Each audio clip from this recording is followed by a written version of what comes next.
হামালাকা আলা হাযা ইয়া সাওয়াদ। এ সাওয়াদ, তুই না বললি তুই আমার পেটে আঘাত করবি, চুমা দিলা কেন? হযরত সাওয়াদ ও আল্লাহর নবী হাদারা মা তারা, তাকায় দেখেন শত শত কাফেররা সারিবদ্ধ হয়ে দাঁড়ায় আছে।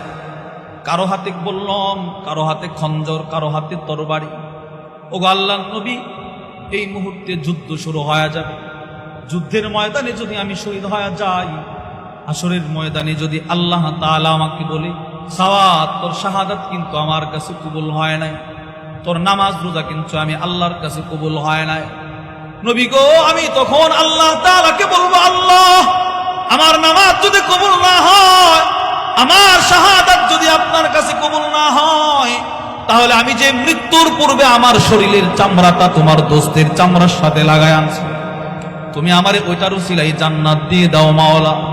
তোমার দোস্তের শরীরে যেমন জাহান্নামের আগুন লাগা হারাম, তোমার দোস্তের শরীরের সাথে কিন্তু আমার শরীরটা লাগায় আনছে, আমারও কিন্তু তুমি জাহান্নামের আগুন দিতে পারো না। হযরত সাওয়াদ বলে, ইয়া রাসূলুল্লাহ, আরাদতু আন ইয়াকুনা আখিরুল আহদি বিকা আইয়ামুসা জিলদি জিলদাক।